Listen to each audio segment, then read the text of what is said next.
বিশ্বনবী যেদিন নিজের এলাকা ছেড়ে চলে যাচ্ছিলেন, কাবা শরীফের দিকে তিনি বারবার তাকে বলেছিলেন, কাবা, বহু ইচ্ছা আকাঙ্ক্ষা ছিল তোর খেদমত করব, কিন্তু তোর নিষ্ঠুর সন্তানরা আমারে থাকতে দিল না।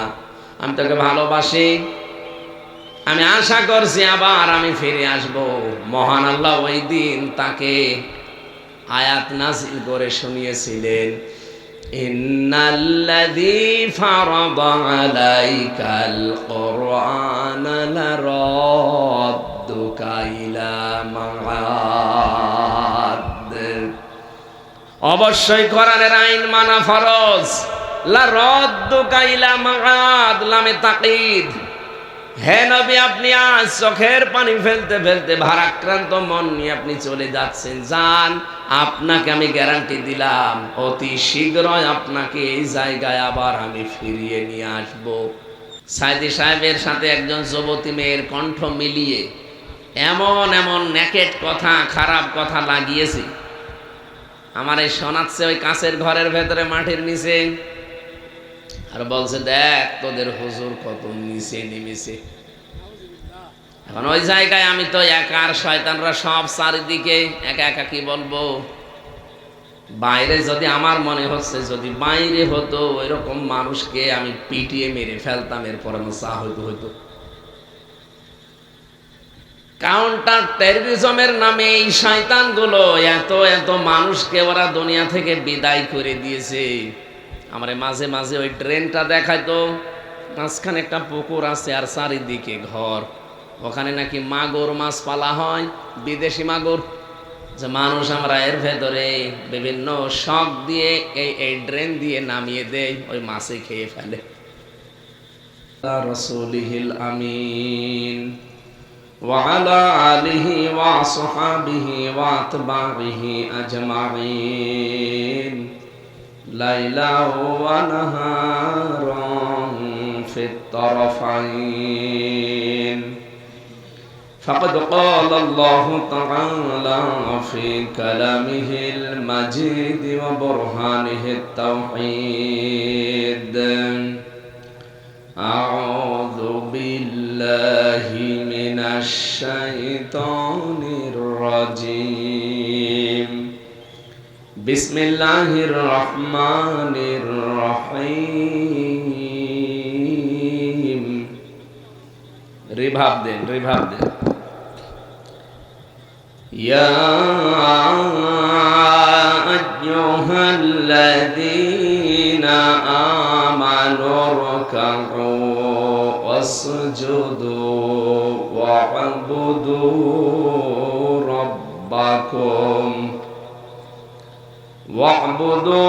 ربكم وافعلوا الخير لعلكم تفلحون،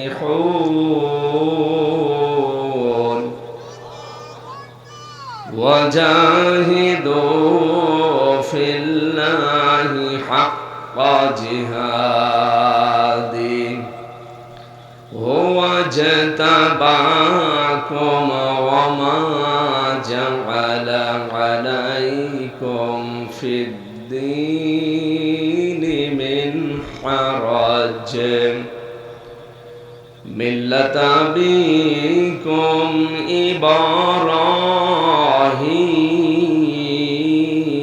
إبراهيم، ملة أبيكم إبراهيم، ملة أبيكم إبراهيم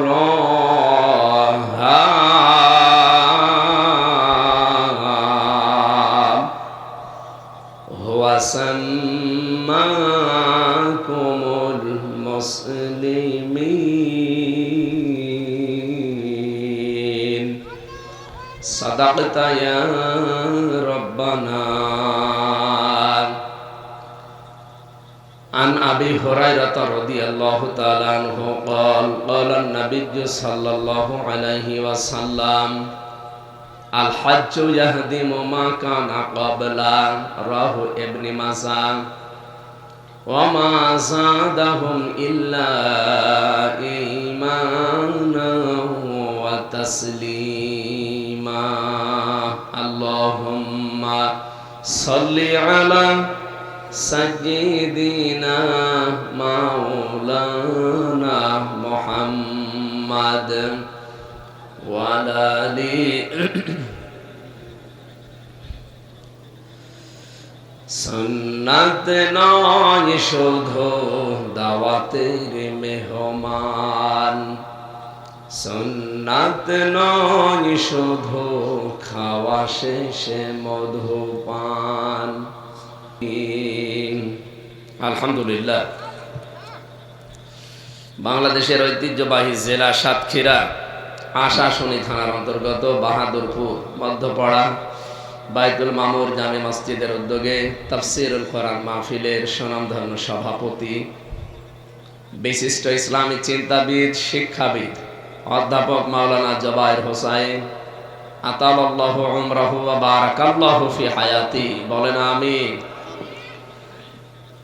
মাহফিলের প্রধান অতিথি বাংলাদেশ জামাত ইসলামী, আপনাদের এই আসনের সম্মানিত নমিনি, ইসলামিক চিন্তাবিদ, শিক্ষাবিদ, রাজনীতিবিদ, হাজার হাজার আলেমের উস্তাদ মুহাদ্দিস রবিউল বাশার আতালাল্লাহু উমরাহু ওয়া বারাকাল্লাহু ফি হায়াতি, বলেন আমিন। এতক্ষণ যিনি কথা রাখলেন আপনাদের সামনে জেলার সন্তান, ইসলামিক চিন্তাবিদ, মুফাসসিরে কোরআন, শ্রদ্ধাভাজন বড় ভাই জনাব মাওলানা মনিরুল ইসলাম বিলালী, ভাইস প্রিন্সিপাল হযরত আবু বকর সিদ্দিক ইসলামিয়া কামিল মাদ্রাসা সাতক্ষীরা, এর সম্মানিত পরিচালক হাফেজ মাওলানা মেহেদী হাসান, আমন্ত্রিত অনেক মানুষের নাম আপনারা দিয়েছেন, বিশেষ করে আলহাজ গাউসুল হোসেন রাজ, বিশিষ্ট সমাজসেবক জনাব অমর সাকি পলাশ, ফিরোজ আহমেদ, মোরশেদ আলম, আলহাজ ইয়াকুব আলী, মাওলানা নুরুল আফসার মোরতাজ, অ্যাডভোকেট শহীদুল ইসলাম, মাওলানা ইউসুফ আলী সহ অত্র এলাকার গণ্যমান্য ব্যক্তিবর্গ, সামনে বসা মুসলমান ভাইরা, পর্দার আড়ালের সম্মানিত মা এবং বোনেরা, প্রশাসনের ভাইরা, প্রাণপ্রিয় সাতক্ষীরাবাসী, আপনারা জানেন এটা কোন মাস চলছে? জবাব দেন তো, কোন মাস এটা? জিলহজ। রমজানের পরে 4টা মাস আল্লাহর কাছে পবিত্র এবং সম্মানিত, তার ভেতরে জিলহজ একটা। কোরআনে কারিমে আল্লাহ জানিয়েছেন, ইন্না ইদ্দাতাশ শুহুরি ইনদাল্লাহি 12 শাহরান ফি কিতাবিল্লাহ ইয়াওমা খালাকাস সামাওয়াতি ওয়াল আরদা মিনহা আরবাআতুন হুরুম। অবশ্যই গণনার দিক থেকে আল্লাহর কাছে মাসের সংখ্যা 12টা, যদিও একটা মাসের নাম আল্লাহ শুধু কোরআনে দিয়েছেন, রমাদান। কোনটা? বাকি 11 মাসের নাম নেই, কিন্তু এই যে একবারে আল্লাহ পরিচয় দিয়েছেন 12টা মাস আছে। কোন দিন তিনি এটা বানিয়েছেন? যেদিন আসমান আর জমিন তৈরি করেন, ওই দিন তার কিতাবের ভেতরে তিনি এটা লিপিবদ্ধ করে রেখেছিলেন। তিনি লিখেছিলেন জানুয়ারি, ফেব্রুয়ারি, মার্চ, বৈশাখ, জ্যৈষ্ঠ, আষাঢ়, কি মুহররম, সফর, এরকম 12টা মাসের নাম আল্লাহ লিপিবদ্ধ করে রেখেছিলেন। তার ভেতরে মিনহা আরবাআতুন হুরুম, 4টা মাস সম্মানিত। এর ভেতরে 1 নম্বরে মুহররম, 2 নম্বরে রজব, 3 নম্বরে জিলকদ, জিলহজ। এত সম্মান ওই জামানার কাফেররা পর্যন্ত এই মাসকে সম্মান দিত। আর আল্লাহর নিদর্শনগুলোকে সম্মান দেবে তারা যাদের ভেতরে আল্লাহর ভয় আছে। আল্লাহ রাব্বুল আলামিন বলেন, যালিকা ওয়া মান ইউআযযিম শাআইরাল্লাহি ফাইন্নাহা মিন তাকওয়াল কুলুব। এটা একটা বিধান। এই যে মাসের নামগুলো বললাম, এই মাসগুলো আল্লাহর নিদর্শন। এগুলো আল্লাহর নিদর্শনকে সম্মান ভেতর থেকে আসবে তাদের যাদের অন্তরে তাকওয়া আছে, আল্লাহর ভয় আছে। সুতরাং এই মাসকে সম্মান তো আমাদের আরো বেশি দেওয়া দরকার। আমাদের তো ভয় আছে, যাদের ছিল না তারাও এই মাসের সম্মান দিত। ওই জামানার কাফেররা বাকি মাসগুলো মারামারি, গন্ডগোল, যুদ্ধ, বিদ্রোহ তারা লেগেই রাখতো, কিন্তু এই মাস আসলে বলতো ঠিক আছে, আপনার সাথে আমার মামলা হামলা, কেস কাম চলছে, এই মাস চলে যাক, আবার আরম্ভ হবে। কাফেররা এই মাসের সম্মান দিয়েছে। বলেন আমরা কি এভাবেও সম্মান এখন দিতে পারি? বলেন, এই মাস আসার পরে কি এখন মিথ্যা মামলা বন্ধ হয়ে গেছে? মিথ্যা কেস কাম বন্ধ হয়ে গেছে? এমনকি মিথ্যা সাক্ষী দেওয়া বন্ধ হয়ে গেছে? মানুষের জমি জোর জবরদস্তি করে দখল করা বন্ধ হয়ে গেছে? সাদাবাজি? তাহলে আপনি তো কাফেরদের চাইতে নিকৃষ্ট। অবৈধ হত্যা এখনো পর্যন্ত বন্ধ হয়নি। কথা বলেন। আমরা যতগুলো কাজ হারাম দেখি সবগুলো একটা একটা করে প্রায় বললাম, একটাও এখনো পর্যন্ত ছাড়তে পারি না। কি দিয়ে সম্মান দিচ্ছে? কাফেররা এই মাসের সম্মান দিত, তারা মারামারি বন্ধ করে দিত, গালিগালাজ বন্ধ। আপনার সাথে আবার এ মাস চলে গেলে আরম্ভ হবে। আর আমরা এই মাস আসলে এখনো থেমে থাকি না। আমার মনে হয় এই মাসে আরো অনেকে দুর্বিসন্ধি বাড়িয়ে দিয়েছে। গতকালকে একটা ভিডিও দেখলাম, যিনি পালিয়েছে উনি নাটোরের এক সভাপতির কাছে কল দিয়ে বলছে নাটোর জেলা অস্থিতিশীল করা লাগবে। আপনি একটা হাজি মানুষ, কি বললেন? এই মাসের সম্মান দিয়েও তো বলার দরকার ছিল যে দেশে যারা আছো অন্তত এই মাসটা একটু চুপচাপ থাকো, এই মাসটা চলে যাক, তারপরে যা হয় হবে। না বলছে শুরু করো এখন। তার মানে ওনার হজ হয়নি। আল্লাহর এই বলি বুঝে ফেলেছে। হজ হয়েছে কি করে? আপনি হজের মাসেরই সম্মান দিতে পারেন না, হজ হয় কি করে?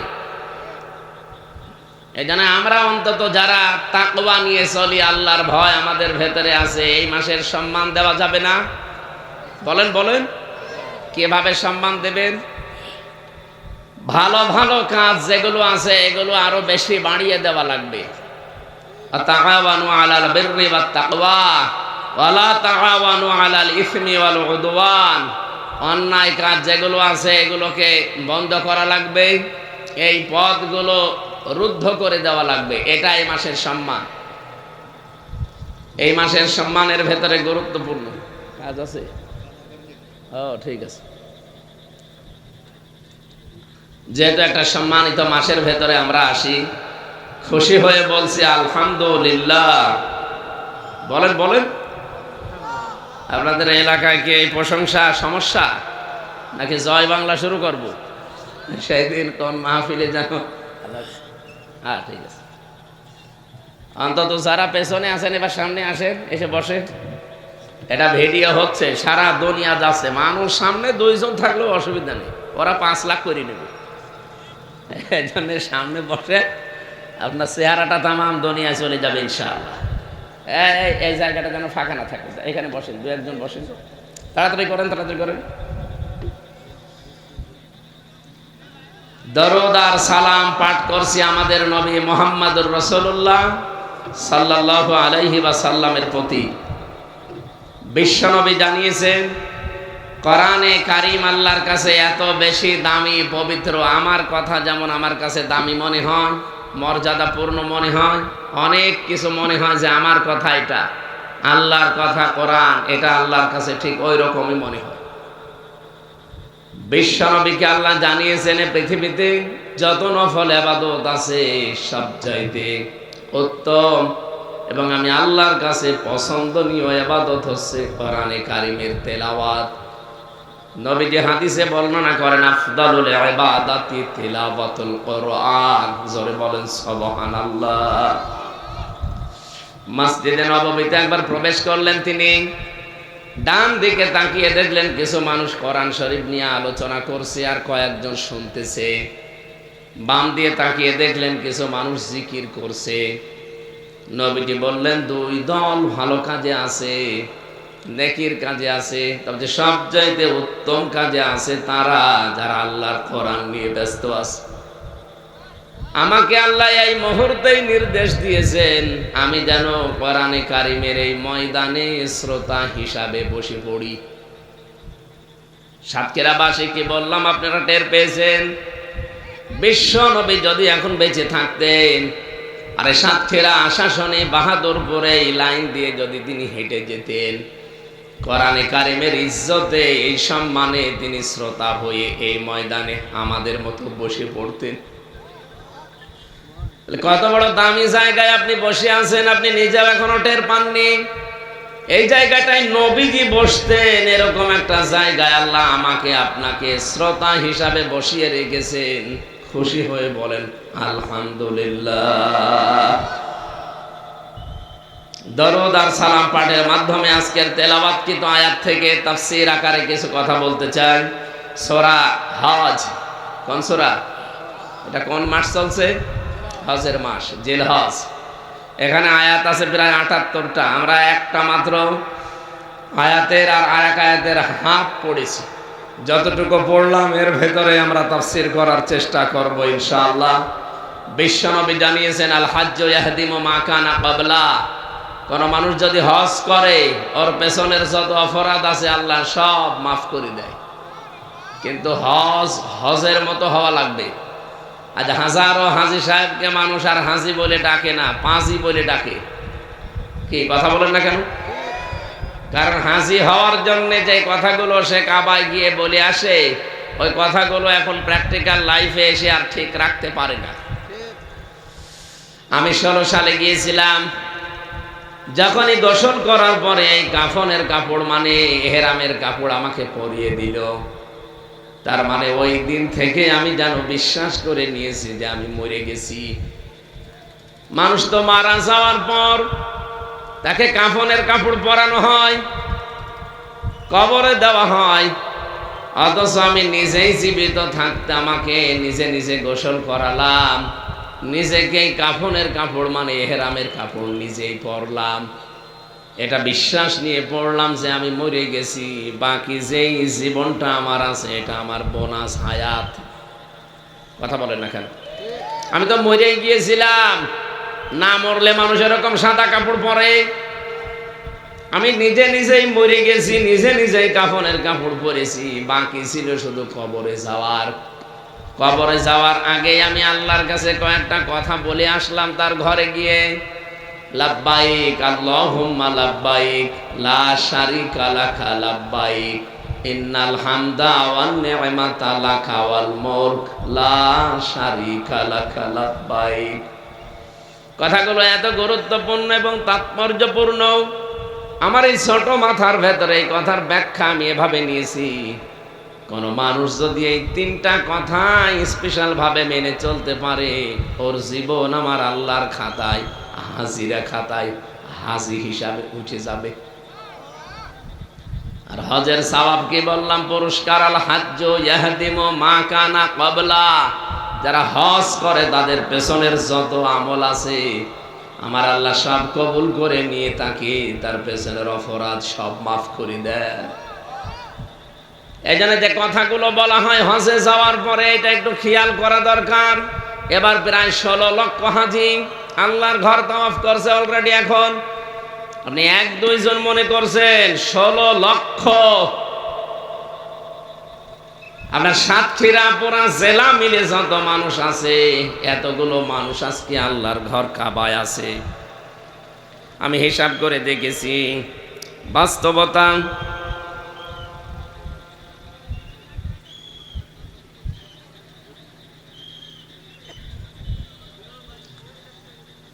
লাব্বাইক বলার পরে আল্লাহকে যেন লোকটা জানাতে চাই, রব্বুল আলামিন আমি কিন্তু সেই বাংলাদেশ থেকে ৬০০০ কিলোমিটার দূরে এসেছি তোমার ঘরে, আমি উপস্থিত হয়েছি।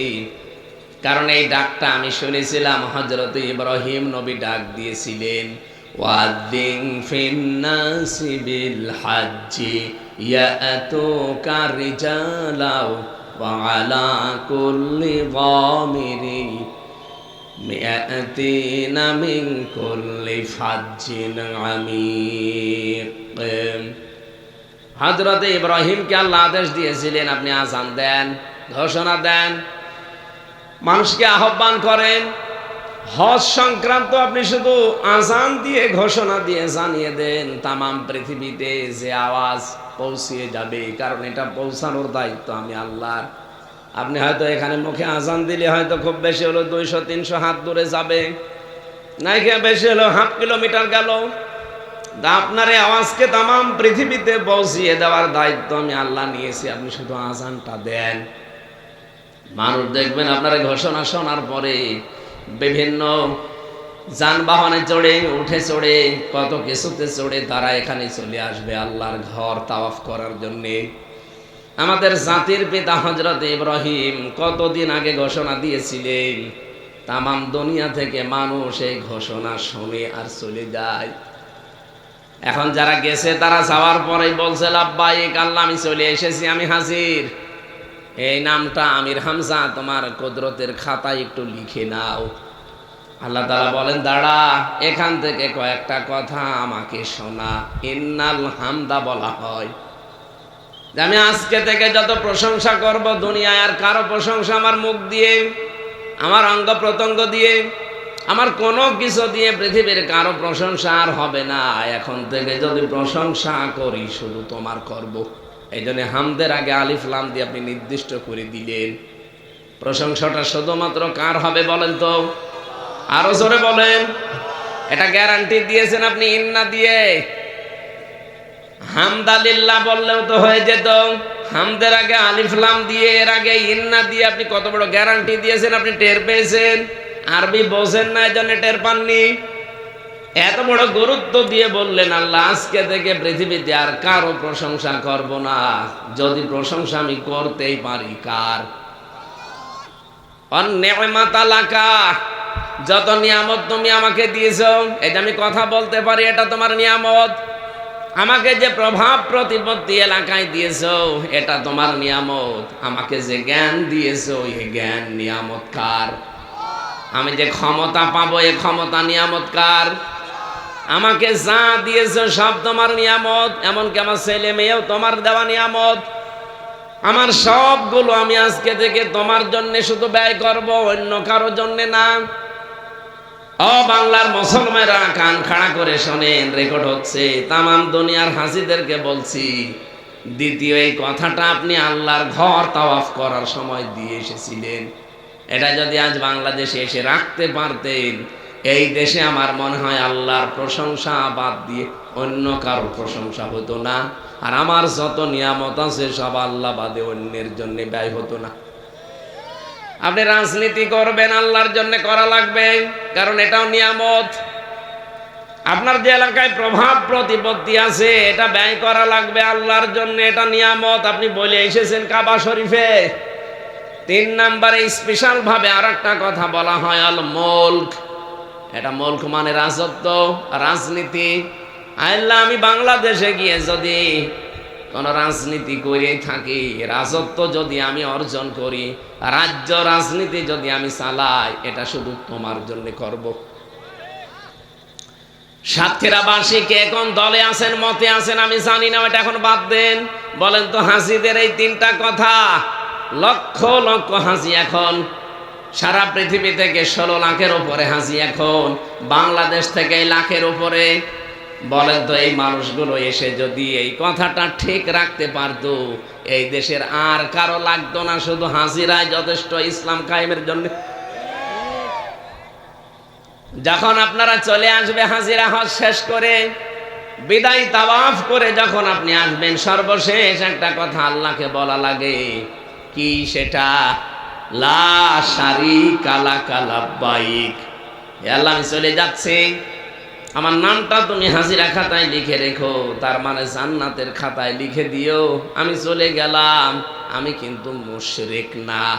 লা শারিকা লাকা, আমি তোমার সাথে কি জীবনে আর কাউকে শরীক করব না।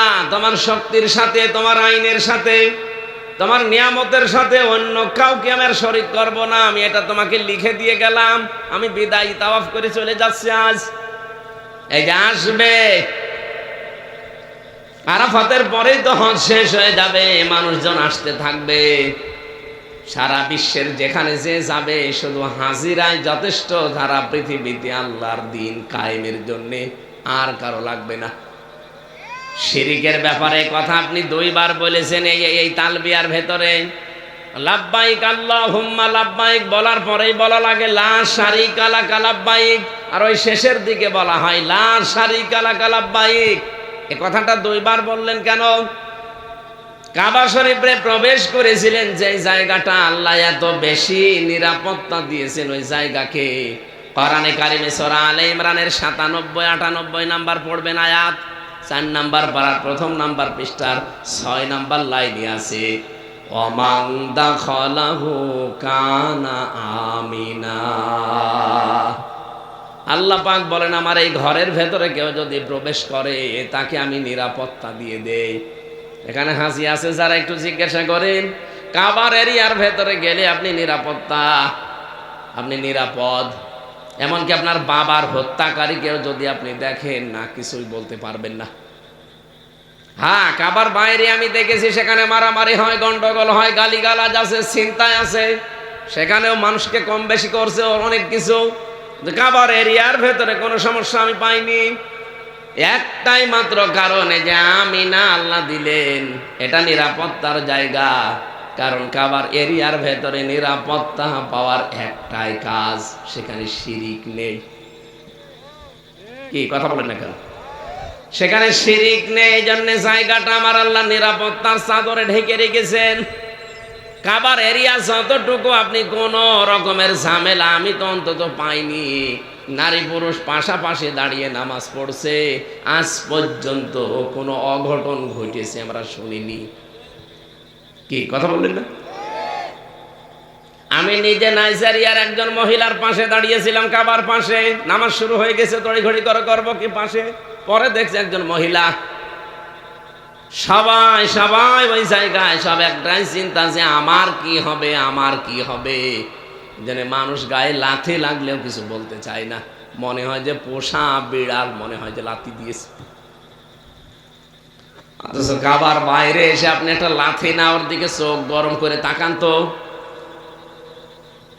এখান থেকে আমি যেটা নিয়েছি, আমি নিজে যেহেতু পেয়েছি, পুরা এরিয়াটাই কোনো শিরিক আপনি পাবেন না। এই জন্য আল্লাহ পুরা এরিয়াটাই নিরাপত্তা দিয়েছেন।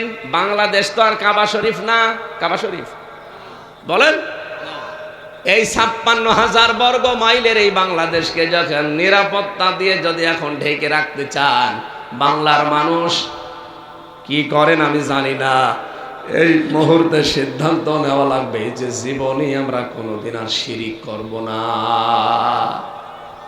তলে তলে কি হচ্ছে আপনি খোঁজ রাখেন কিছু। আজ ৩ দিনের ভেতরে পার্বত্য চট্টগ্রামের যে জেলাগুলো আছে, বিশেষ করে রাঙ্গামাটি, বান্দরবন, খাগড়াছড়ি, এই ৩টা জেলাকে তারা অলরেডি বিভিন্ন কায়দা কৌশলে আয়ত্ত করে ইসরায়েলের মতো একটা রাষ্ট্র ঘোষণা দেওয়ার সিদ্ধান্তে আছে। ওই এলাকার স্বঘোষিত রাজা যে ছিল, এই যে সন্তোলার মা, আজ প্রায় ৩ মাসের উপরে আছে। বাইরের দেশে শুধু যায় আসে, মন্ত্রীর মর্যাদা নিয়ে চলতো লোকটা। দাদা বাবুদের কাছে এখন আছে, বিভিন্ন দেশের সাথে যোগাযোগ করে, বিশেষ করে আন্তর্জাতিক মহলে চেষ্টা চালাচ্ছে কি করে এই পার্বত্য অঞ্চলের ৩টা জেলাকে আলাদাভাবে রাষ্ট্র ঘোষণা করা যায়, আর সেটা হবে খ্রিস্টান রাষ্ট্র।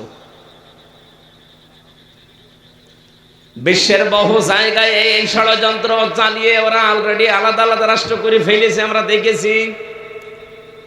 এইটাকে এখন চেষ্টা চালাচ্ছে কি করে এটা করা যায়।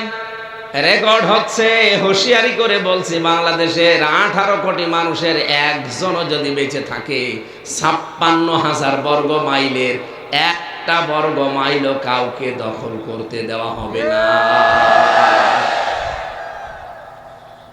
এটা আমার মায়ের দেশ, হব্বুল ওয়াতনি মিনাল ঈমান। যদি এটা হাদিস না আরবি প্রবাদ, হব্বুল ওয়াতনি মিনাল ঈমান,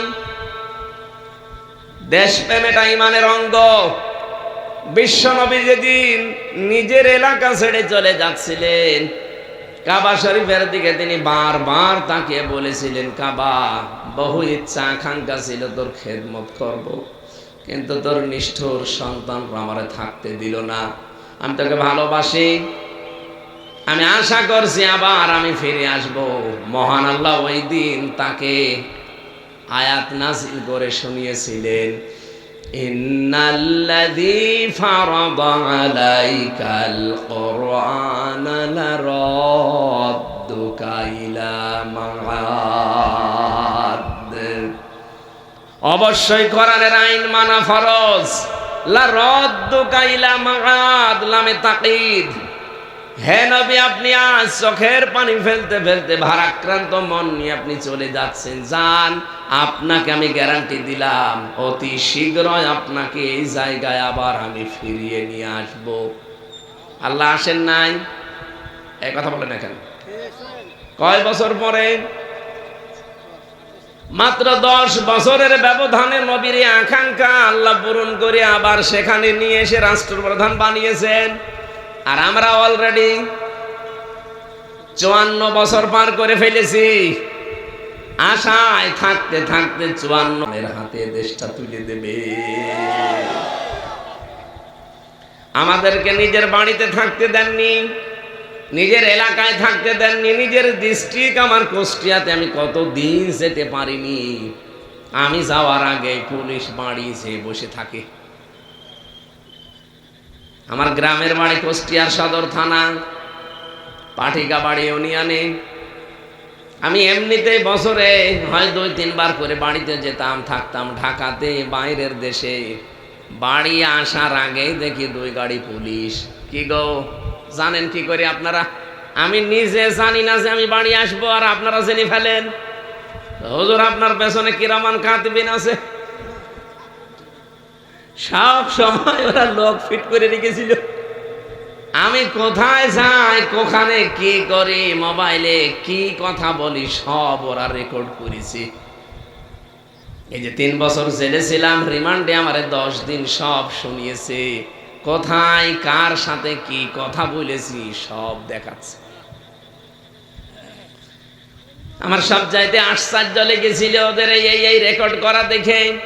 আমার গলা নাই, আমি চিনতে পারলাম আমি এই সাতক্ষীরার একজন মুহাদ্দিস ছিল, কলারওয়ায় বাড়ি, মুহাদ্দিস আমিরুল ইসলাম বেলালি।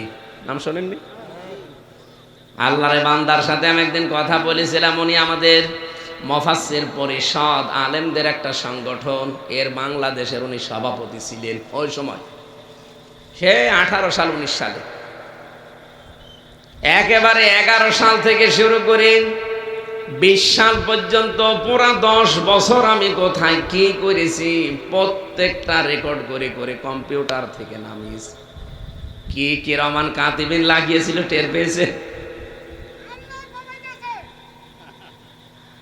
এতটা কঠিন অবস্থায় একটা একটা করে শোনাতে শোনাতে যখন মাওলানা দেলাওয়ার হোসাইন সাইদি রহমতুল্লাহ আলাই তার একটা রেকর্ড নিয়ে এসে আমারে শোনাচ্ছে,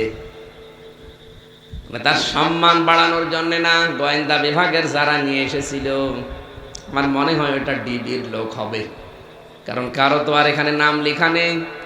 একবার আছে DB, NSI, DGFI, CID, PBI, counter terrorism, এরপরে আমার মনে হয় 27টার উপরে গোয়েন্দা বিভাগ কাজ করছে। সব একটা একটা করে আসতো। ওই দিন বিপদে পড়েছিলাম বেশ। সাইদি সাহেবের সাথে একজন যুবতী মেয়ের কণ্ঠ মিলিয়ে এমন এমন নেকেট কথা, খারাপ কথা লাগিয়েছে।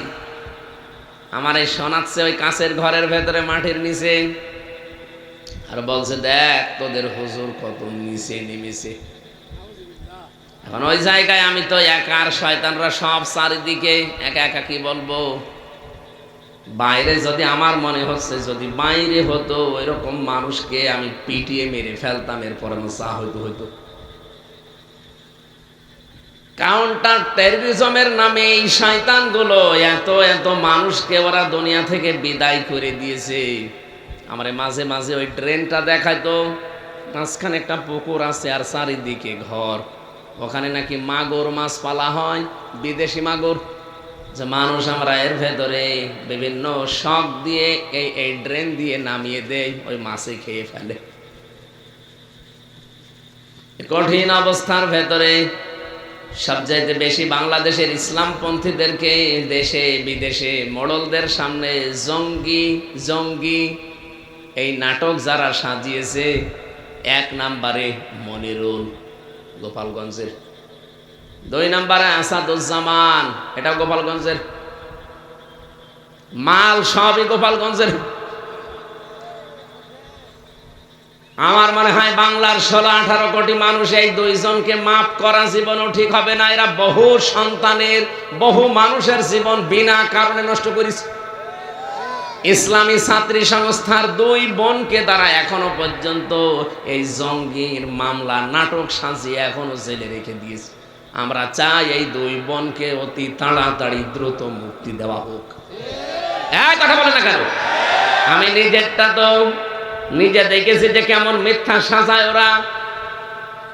800 পৃষ্ঠা লিখেছে, এর ভেতরে সামরাইজ করে প্রায় 400 পৃষ্ঠা বানিয়েছে আমার নামে, প্রত্যেকটা অক্ষর মিথ্যা। অথচ ম্যাজিস্ট্রেটের সামনে, জজের সামনে দাঁড়িয়ে দাঁড়িয়ে যতগুলো কথা ওরা বলছিল, ওই পিপি সরকারি যেটা, ওই আব্দুল্লাহ আবু, ওই শয়তান আমি খুঁজতেছি, ওরে পেলে আমি সত্যি মুসলমানি দিয়ে দেব। নাম দেখেছেন আব্দুল্লাহ আবু, ওরা জোতা পিটা করা দরকারি শয়তান। এত মিথ্যা কথা মানুষ বলতে পারে? জজের সামনে আমারে দাঁড় করিয়েও ও মনে হয় আধা ঘন্টা একাধারে যতগুলো কথা বললো, যদি 20,000 কথা বলে থাকে আধা ঘন্টায়, তো 20,000 কথাই মিথ্যা। একটা কথা ওর জীবনে সত্যি পালার নাম। আমি নিজেরটা তো, অন্যেরটা তো বাদ দিলাম, জানি না, আমি নিজেরটা তো জানি। বলছে উনি ছিল আনসারুল্লাহ বাংলা টিমের প্রধান, অথচ সাতাশে কি আমি আজ পর্যন্ত জানি না। আনসারুল্লাহ বাংলা টিম কারে বলে, কি করে, তাদের কর্ম কি, কিচ্ছু জানি না। যদি দিত যে উনি জামাত ইসলামের সাপোর্টার, তাও তো মিলত। তখন তো আমি সাপোর্টারই ছিলাম, আমি তো কিছুই করতাম না, সাপোর্ট করতাম, ভালোবাসতাম। আমার মন ভালো একটা দলকে আমি বাসতে পারি না, নিষিদ্ধ না হলে সেই দলকে আমি বাসতে পারি না। কথা বলেন না কেন? কিন্তু যারা নিষিদ্ধ আপনি ভালোবাসা না, তাদের কথাও বলতে পারবেন না। এই যে বাংলাদেশ আওয়ামী লীগ নামে, ছাত্রলীগ নামে যারা, সব নিষিদ্ধ না? রাষ্ট্রের পক্ষ থেকে তাদের নিষিদ্ধ ঘোষণা করা হয়েছে। এখন যদি কেউ সাপোর্ট করে, কেউ তাদের নাম বলে, ছাড়বে? আজ কুষ্টিয়াতে মিছিল দিয়েছে, ওই আমার কুষ্টিয়ার থানার পাশে 6 রাস্তার মোড়ে প্রায় সকালবেলা 170, 80, 90, 100 জন মানুষ বসে থাকে। ওই আশপাশ গ্রাম থেকে এসে ওখানে থাকে, শহরের মানুষ ওদেরকে ভাড়া করে নিয়ে যায় কাজে। কালকে কোনো কাজই পায়নি, আজকে প্রায় এরকম প্রত্যেকটি মানুষকে ওরা 600 করে টাকা দিয়ে জয় বাংলার একটা স্লোগান লিখে নামিয়ে দিয়েছে যে হাসিনা আসছে, রাজপথ কাঁপছে। পুলিশ ধরেছে, সামনে যে কয়েকটা ছিল নেতা গোছের, তারা তো পালিয়ে গেছে। ওই শ্রমিকগুলো ধরা পড়েছে, বলছে আমরা কে করবো, কাজ পাচ্ছিলাম না। ওরা এসে বললো যে 600 করে টাকা দেবো, শুধু মিছিল করবে। করলাম, টাকাগুলো তো হালাল করা লাগবে। আমার মনে হয় এইভাবে করে ওদের টাকা নেওয়া লাগবে। টাকা নেন, এই হ্যাঁ 1 মিনিট 2 মিনিট মিছিল করে বলবেন যে আমাদের টাকা হালাল।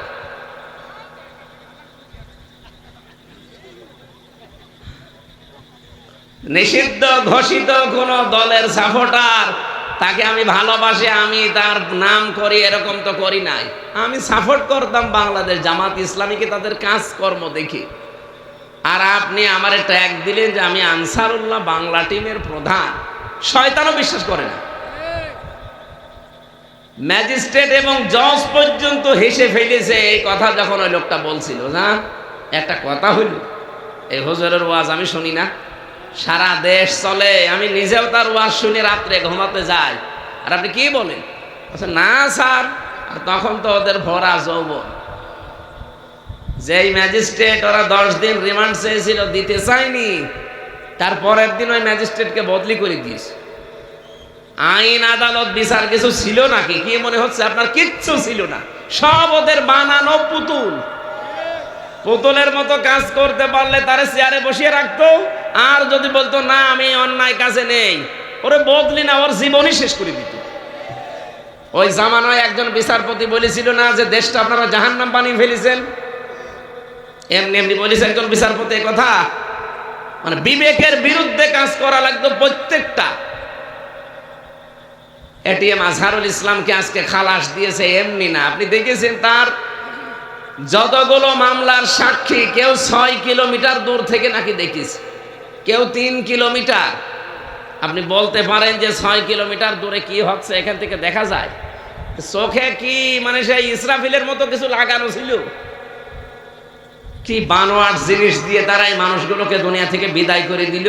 আল্লাহ এমনি ছাড়বে?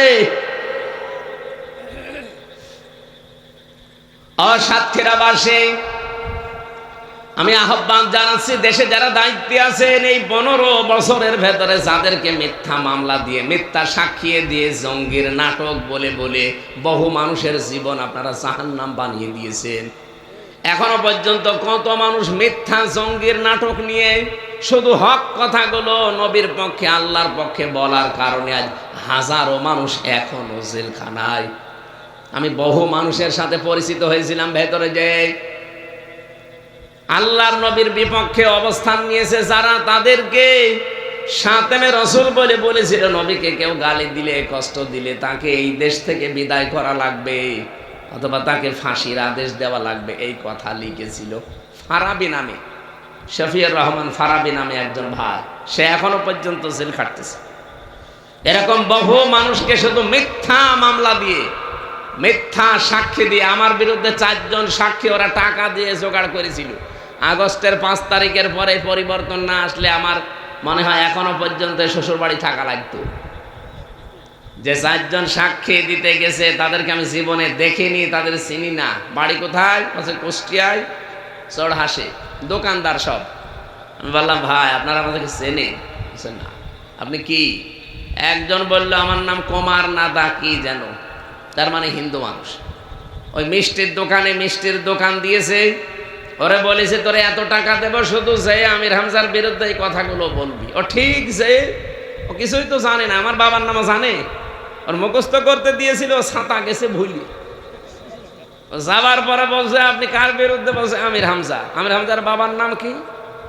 আমার তো মনে নেই। মনে নেই মানে কিসের সাক্ষী আপনি? ওই সময় তো কিছু বলতে পারলাম না, কারণ আমার পেছনে হাত বাঁধা,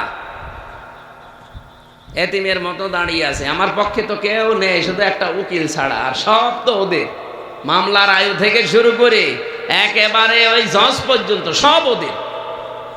ওখান থেকে চলে আসলাম, এই যে যখন খারিজ হয়ে গেল মামলাটা আগস্টের 5 তারিখের পরে, ওখানে গিয়েছিলাম। যে ওই দোকানে দেখি লোকটা বসে আছেন, বললাম, ভাই আপনি যে আমার নাম বললে, জীবনের আগে আপনার সাথে আমার দেখা হয়েছে কোনোদিন? না হুজুর। না হুজুর, আপনি কিভাবে কি করলেন? তা আমার রাতের বেলায় এসে টাকা দিয়েছে। কয় টাকা হয় ব্যবসা করে, এই যে টাকা দিলাম, শুধু হুজুরের নাম যে বলবি। আমি কি করব? আমি তো আপনার ধর্মের মানুষ না, আমি একটা হিন্দু মানুষ, আমি তার হালাল হারাম ওসব বুঝি না। টাকা দিয়েছে বাবা শাহজালাল, সব হালাল। এই ছিল দেশের বিচার।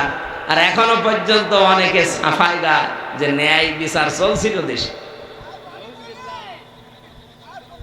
আপনার সাথে তো কিছু হয়নি, আপনি টের পাননি। আপনার বাবারে যদি ব্যারিস্টার আরমানের মতো 8 বছর গুম করে রাখতো আয়না ঘরে, আপনি টের পেতেন যে কি হয়েছে। কি কথা বলেন না কেন?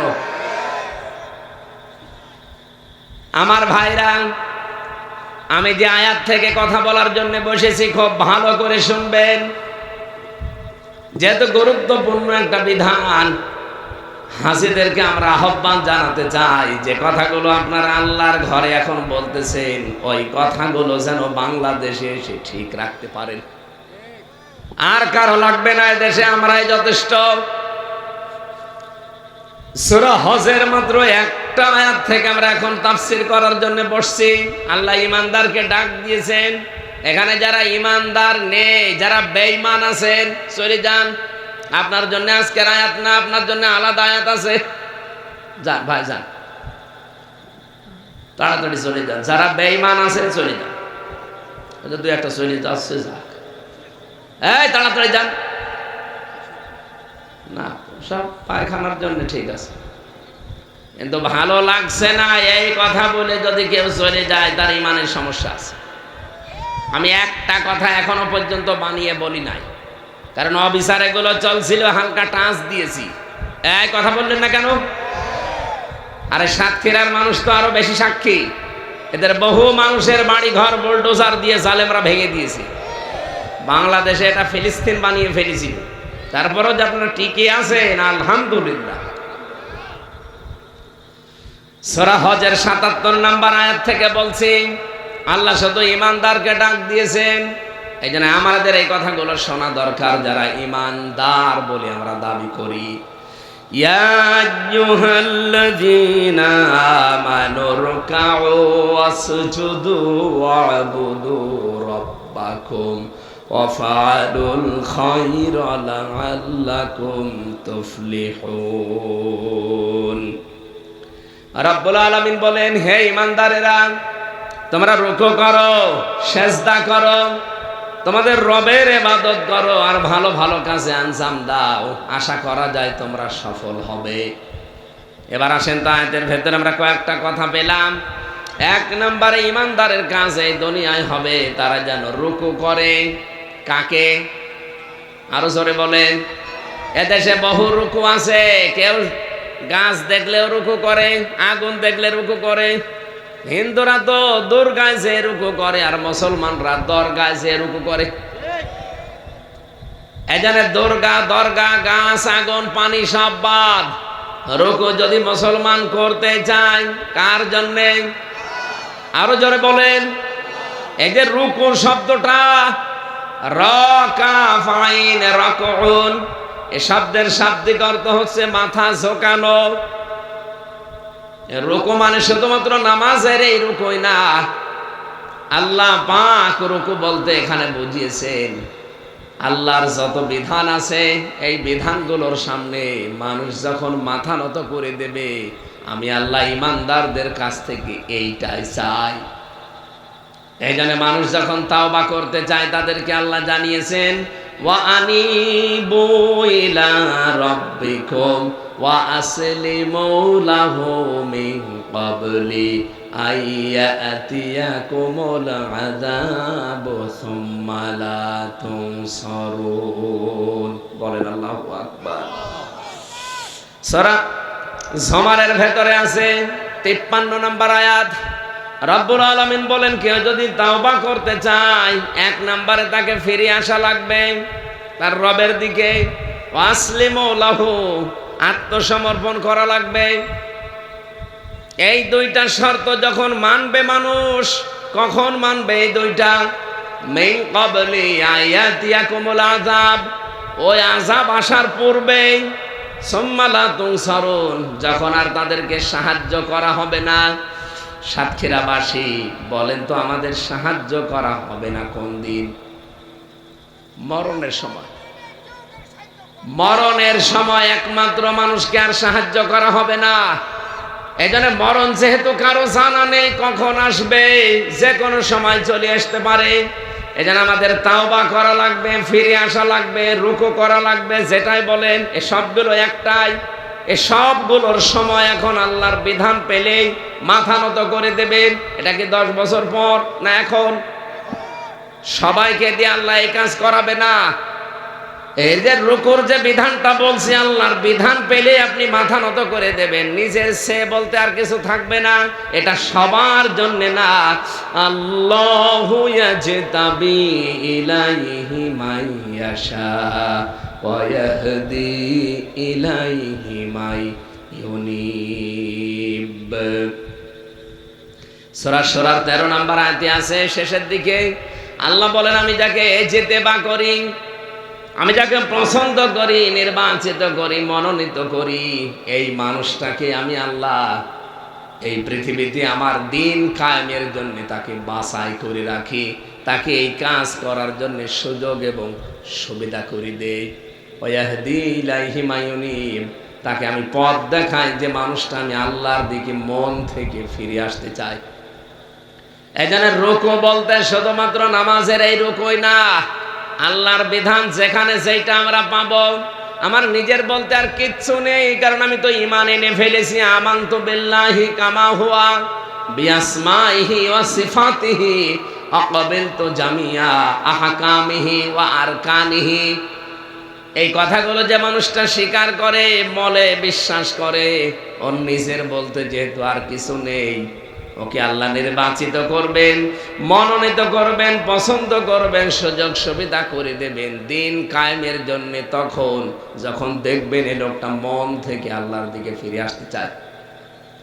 এই দেশে আজ হাজার হাজার মানুষ 100 জনের মাত্র 15 জন মানুষ চাইতো আগস্টের 5 তারিখের আগে যে দেশে ইসলাম কায়েম হোক, মাত্র 15 জন। কিন্তু এই 10 মাসের ব্যবধানে এখন 100 জনের 77 জন মানুষ চাচ্ছে দেশে ইসলাম কায়েম হোক। হয়তো কেউ বলতে পারছে মুখ দিয়ে, কেউ ভেতরের চাপা রেখেছে, কিন্তু জরিপ এইটাই। আন্তর্জাতিক এই যে মাইক্রোসফট খ্রিস্টানরা বানিয়েছে রিপোর্ট, সারা পৃথিবীর 257টা দেশ নিয়ে তারা রিপোর্ট দিয়েছে যে বাংলাদেশে এখন 100 জনের অন্তত 77 জন মানুষ চাচ্ছে যে ইসলামে দেশে আসুক। কোথায় 15 জন ছিল সেখানে 77 জন চলে এসেছে। এই জন্য অনেক মানুষের দেখেন মাথা খারাপ হয়ে গেছে। এই কথা বলছেন, অনেকের মাথা আজ খারাপ এমনি না, কারণ এগুলো যদি আমরা মুসলমানেরা বানাতাম তারা বিশ্বাস করতো না, বানিয়েছে খ্রিস্টানরা।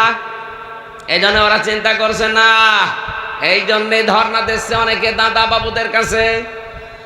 কোন দাদা বাবু, কোন সাদা চামড়া, লাল চামড়া, কালো চামড়া আমাদের বাঁচাতে পারবে না। আমাদের যদি বাঁচাতেই পারে শুধুমাত্র আল্লাহ। এই জন্য কাবা শরীফ যেহেতু বাংলাদেশ না, কাবার এরিয়াটা শুধুমাত্র শিরিক মুক্ত থাকার কারণে ওটা নিরাপত্তার চাদরে ঢাকা।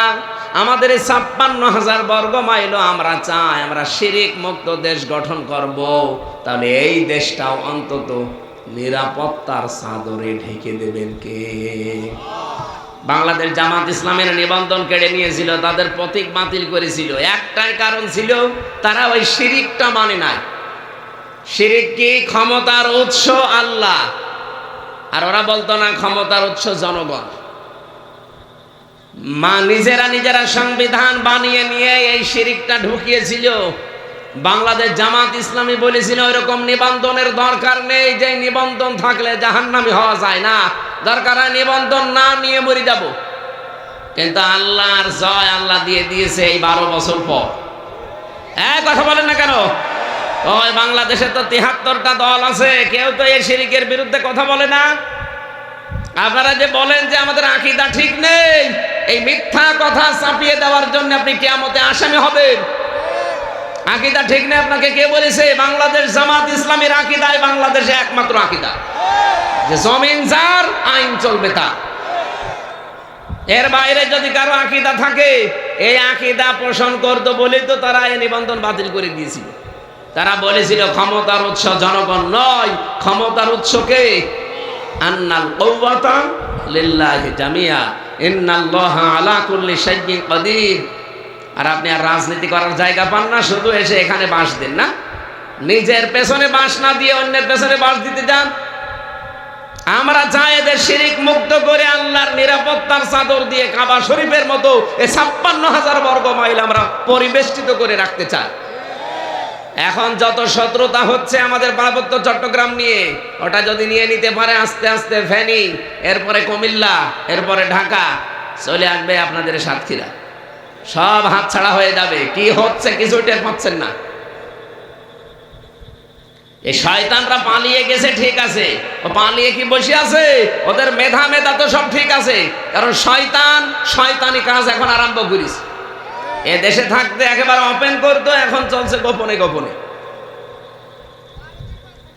এই যে মৎস্য মন্ত্রী ছিল একজন, এই আপনাদের এই 2 জেলা পরে বাড়ি মনে হয়, এরপরে বাগেরহাট জেলা না, এরপরে সাতক্ষীরার পরে খুলনা, বাগেরহাটের পরে পিরোজপুর। এই পিরোজপুরের একজন ছিল, ওর নাম সম রেজাউল করিম। একই মন্ত্রী ছিল যেন, মৎস্য মন্ত্রী। কালকে একটা ভিডিও ছেড়েছে যে আমি 4 ঘন্টা কচুরি পানার নিচে পালিয়েছিলাম, এরপরে বর্ডার পার হয়েছি খুব গোপনে। আপনি 4 ঘন্টা কচুরি পানার নিচে পালিয়েছিলেন কেন? কি করেছেন যে আপনার পালানো লাগবে? 54 বছর হয়ে গেল, আমার তো এখন 33 বছর। কয় আমরা তো পালিয়ে যাইনি, বিনা কারণে 3 বছর ছেলেছিলাম, তারপরেও তো আমি পালাইনি। আমাকে বারবার বলেছিল যে আপনি চলে যান, মিজান আজহারের মতো আপনি চলে যান। আমি কেন যাব? আমি তো কোনো দোষ করিনি। আপনারা যদি নির্দোষ হয়ে থাকেন, মানুষের সম্পদ আত্মসাৎ না করে থাকেন, আজকে দেখলাম টাকার একটা ব্যাগ ভর্তি, 10 লাখ টাকা হবে। এই টাকার ব্যাগ, ওর সাথে আবার কি পেঁচিয়ে টাকা তো নিয়ে যেতে পারছে না, বর্ডার দিয়ে পার হওয়ার সময় গোপনে ওই পানির ভেতরে ফেলে রেখেছে। আজকে প্রশাসন তুলে ওইটা খুলে দেখে শুধু টাকা। হ্যাঁ, সব টাকা টাকা টাকা, ওদের ফ্রিজের ভেতরে টাকা, ওদের বালিশের ভেতরে টাকা, ওদের ব্যাগের ভেতরে টাকা। নিয়ে যেতে তো পারছে না, বিভিন্ন জায়গায় রেখে দিয়েছে। এই জন্য আমার মনে হয় এই জালেমদের বাড়ি ঘর অফিস আদালত সব একটু তন্ন তন্ন করে অনুসন্ধান করা দরকার। এখনো টাকা পাওয়া যাবে, সব পালাতে পারেনি।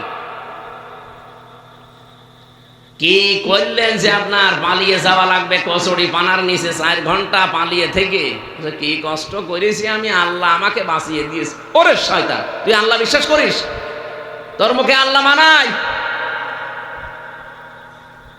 যতগুলো এমপি ছিল, মন্ত্রী ছিল, অফিসার ছিল, সবগুলো জানতো যে ডিবি অফিসের মাটির নিচে, র্যাব অফিসের মাটির নিচে বহু মানুষ এখানে 8 বছর 10 বছর পড়ে আছে। ওরা সব জানতো, এরপরও কিছু বলে না। এগুলো কি মানুষ? আপনার নিজের ছেলে যদি হয়তো এরকম জায়গায় 8 বছর 10 বছর আপনি ফেলে রাখতে পারতেন? এদিকে 3.5 হাত, এদিকে 2.5 হাত, একটা কবরের মতো জায়গায়, আয়না ঘর, 8 বছর 10 বছর 14 বছর একটা লোক পড়ে আছে, দুনিয়ায় কেউ জানে না। ওরা তো জানতো, যারা নিয়ে যায় ডিউটি করে, ওরা জানতো না? আমি মাঝে মাঝে, আমি তো 10 দিন ছিলাম মাত্র মাটির নিচে, মাঝে মাঝে যে আচরণ করতে আছে, গালি দিত আমার বাবা মা তুলে, আমার মনে হয়তো আল্লাহ, এই মানুষগুলো যে যারা ডিউটি করে, এই যে আসে 8 ঘন্টা পরে চলে যায়, আবার নতুন মানুষ আসে আবার চলে যায়, এরা বাড়ি যেয়ে এই তো আপনাদের সাথে তো মিশতো, এসে আপনাদের সাথে কথাবার্তা বলতো না, দিনের বেলা এসে বউ ছেলে মেয়ে নিয়ে থাকতো না? ওরা সংসার করতো কি করি? ওকে মানুষ নাকি ওর বিবেকের ওপরে কুকুরে প্রসাব করে দিয়েছে? আর শয়তানরা এখন গা সাফাই গাছে আমরা কি করেছি যে আমাদের পালিয়ে যাওয়া লাগলো, কি করেছে এখনো টের পাচ্ছ না। আজকে কাওয়া কাকু একটা রেকর্ড ছেড়েছে, আবার আসবো দেশে, যারা আমাদের বিরুদ্ধে আছে আমি আবার দেখে নেব। ওরে শয়তান, এখনো অনুশোচনা নেই। 2732 জন মানুষ হত্যাকারী এরা। একটা মানুষ মেরে ফেললেই তো জীবন শেষ হয়ে যাওয়ার কথা, আর 2732 জন মানুষ হত্যাকারী, এখনো অনুশোচনা আছে। কাওয়া কাকু কবর থেকে ঘুরে আসবে শয়তান। আর কথাবার্তারা ঝাঁজ কি, হুমকি দেয় এখনো পর্যন্ত সাংবাদিকদের। ওদের পালাইলো কি করে? আমি তো বলে পায়খানার ভেতরে নাকি 5 ঘন্টা খুব কষ্টে ছিল। ওরে ওই জায়গায় যদি তালা লাগিয়ে দিত না, বোরকা পরে পালিয়ে গেছে এই শয়তানটা। আমাদের রুকু, আমরা এখন রুকু করতে চাই, শুধুমাত্র মাথা ঝোঁকানোই রুকু না ভাই। আর আপনাকে দিয়ে আল্লাহ রুকু করাবেও না যদি আপনার মন তৈরি না হয়।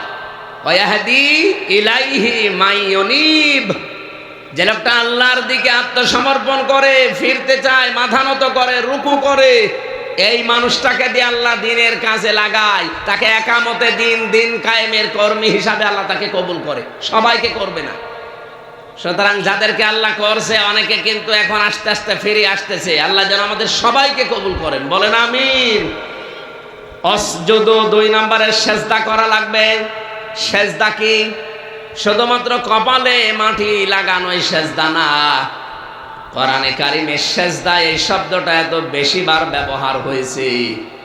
আমরা সেজদা সম্পর্কে যে ব্যাখ্যাগুলো পড়েছি, আল্লাহ রাব্বুল আলামিন এত দামি এই জিনিসটা আল্লাহর কাছে, নবীজিকে আল্লাহ বলতে বলেন, হে নবী আপনার উম্মতদেরকে বলেন, যদি একটা সেজদা কোনো বান্দা বান্দির আমি আল্লাহর কাছে কবুল হয়ে যায়, ওকে আমি আল্লাহ ঘোষণা দিলাম যে আমার বানানো বাগান জান্নাত দিয়ে দেব। বাংলার মানুষের আমি আহ্বান জানাচ্ছি, আমি নিজে সহ, আজকে থেকে যতদিন বেঁচে থাকবেন, একটা কথা একেবারে বদ্ধমূল হয়ে নিয়ে যান, জীবনে কোনোদিন ফরজ সেজদা আজকে থেকে ছেড়ে দেবেন না। কথা বোঝে? এত দামি জিনিস এই সেজদাটা।